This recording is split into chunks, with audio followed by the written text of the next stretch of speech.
We made it, guys. We are in the single digits. We are so incredibly close to playing a game you and I are so hyped for. And so today I'm sharing my day one checklist and info recap guide for everything you need to know. Some things I'll be going over are classes, life paths, and backstory, the different types of XP and how to earn it, how attributes and skill points work along with perks, weapons, cyberware, mods, and cyberdecks, and of course, fashion, style, and character customization. I'm guessing by now everyone is pretty sure which life path they're gonna go with for their first playthrough. But just in case, here's a quick refresher. As a street kid, you're born into city life, knowing the ins and outs when it comes to gangs, drugs, and jobs. As a nomad, you're a foreigner from the Badlands with strong ties to honor and family, but are a clear outsider in regards to Night City. As for Corpo, let's face it, you're the bad guys. Hailing from a money-centric dog-eat-dog world fueled by wealth, greed, and the right connections. And of course, climbing that corporate ladder. The life path you choose will impact your story,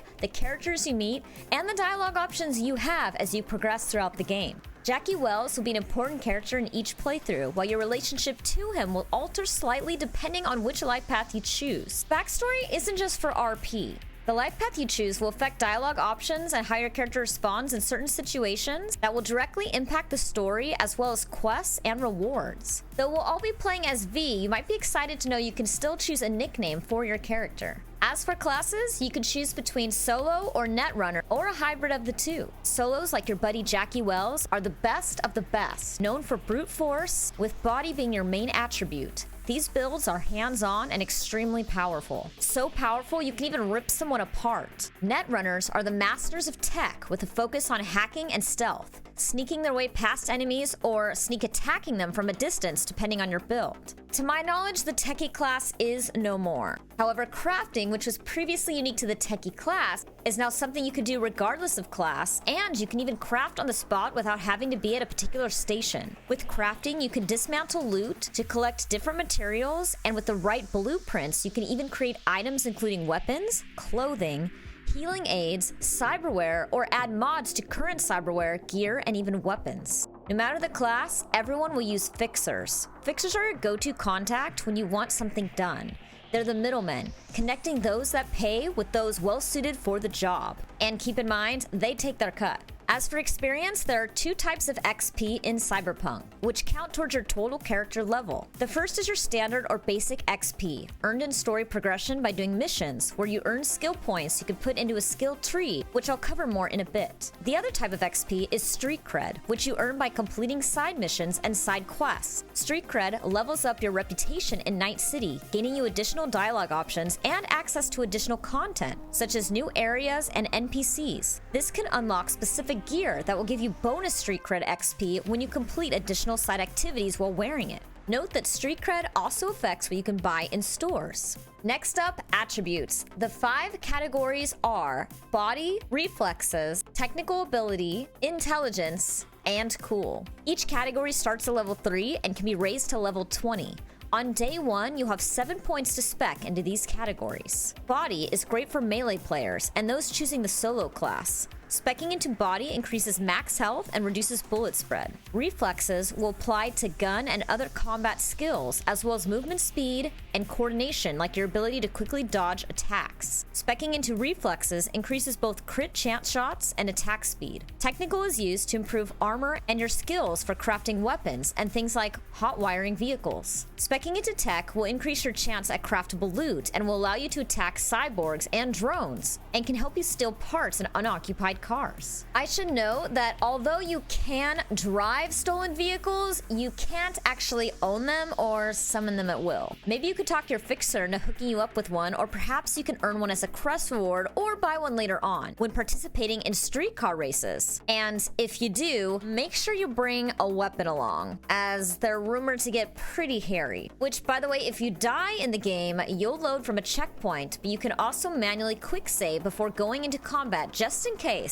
things indeed get hairy. Sadly, there is no car customizations as of yet, but hopefully something we'll see in mods or DLC later on. Now, back to attributes. Intelligence will be your go-to if your focus is manipulating, hacking, or hijacking, and it's perfect for those going with the Netrunner class. Speccing into Intelligence reduces the difficulty of hacking levels while shortening program upload time. And lastly, Cool. And no, it's nothing to do with your street cred or your reputation in Night City. Instead, it applies to your ability to keep your cool under pressure.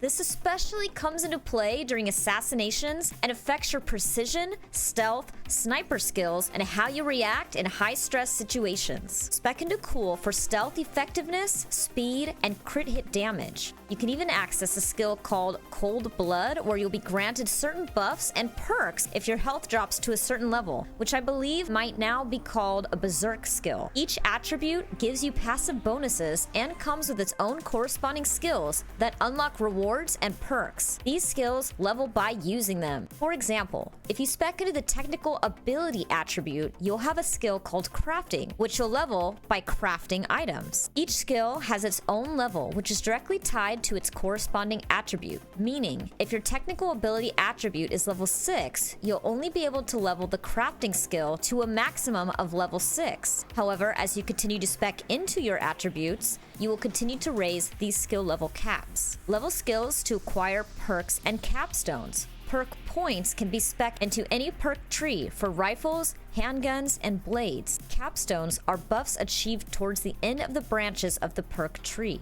Now, should you need to, you can reset perk points for a price, but you will not be able to reset the points you put into attributes, so choose them wisely. Remember, attributes are extremely important for your character's overall build and can directly affect dialogue options and the story as well. For example, if an NPC asks you a question you don't like, you could choose to ignore them and risk offending them or upsetting them, or if you're speccing into body and going for a hardy build, you can literally take someone out that looks at you the wrong way. As for stats, there's armor, health, and stamina. Remember to spec into the tech attribute for armor and into body for maximum health. Perks will be used to increase your stamina.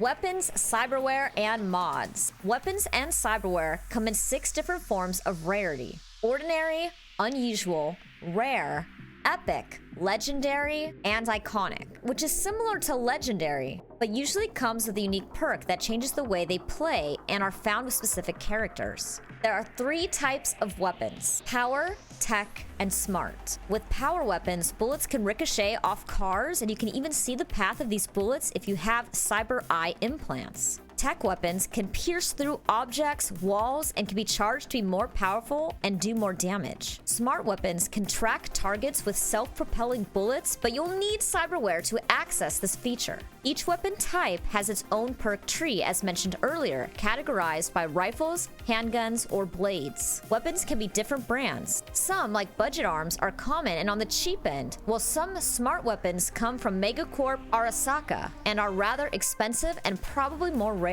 And Borg weapons, well, they can be used in fights where you're against something, say, more machine than man, aka a cyborg. You have 3 weapon slots on day 1. Cyberware comes in 3 types as well and takes up 5 slots: eyes, head, body, arms, and legs. The 3 types of cyberware are active, which needs to be activated, passive, which is always on, and berserk, which has to be triggered. Note that cyberware cannot be changed or removed on the spot, and you'll need to visit a Ripper dock to edit anything relating to cyberware. Now, let's touch briefly on mod slots and Cyberdecks. There are 2 types of weapon mods: interior and exterior. Interior mods, such as non-lethal bullets, are great if you need your target alive, or if you're using your weapon to set things on fire. Exterior mods, such as scope for distance, accuracy, and silencers, are used in more stealth situations where you'll want to stay under the radar. Cyberdecks are what you'll need for quick hacks. The 3 things to note with Cyberdecks are RAM, buffer size, and slots. RAM is used to initiate quick hacks. Think of this as the energy or battery juice. Buffer size is the effectiveness, say like a battery recharge rate, and slots are modifications, items, which can help increase the effectiveness, stat bonus, or something visual. Keep in mind, higher level decks often mean they come with more slots. And fashion and style. When it comes to character creation, the options are endless, and how you look can even come into play with your playthrough. Reactions from NPCs, whether you come off as approachable or intimidating, and don't forget the epic in-game screenshots, an in-game of its own, no doubt, and of course, the cutscenes. Although you can't technically join a gang since V is a mercenary with no sworn allegiance, meaning you're not bound to anyone in particular and gangs likely won't trust you,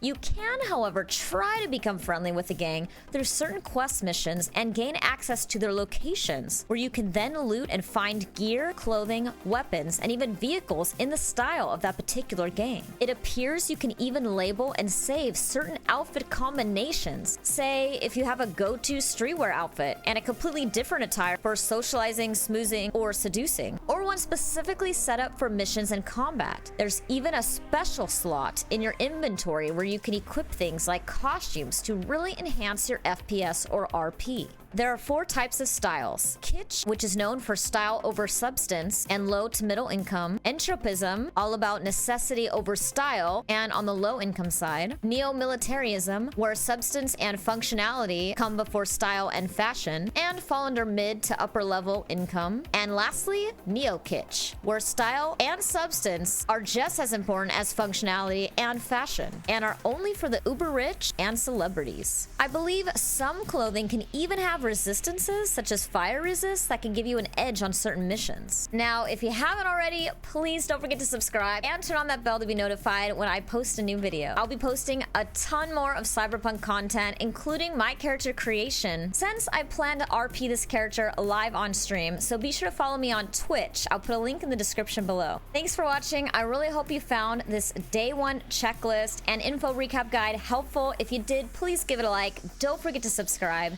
And check out my other Cyberpunk videos, like my DIY for how to create your own Cyberpunk 2077 jacket for under $60. I'll link that in the description below as well, and I'll see you guys in the next video. Bye, guys!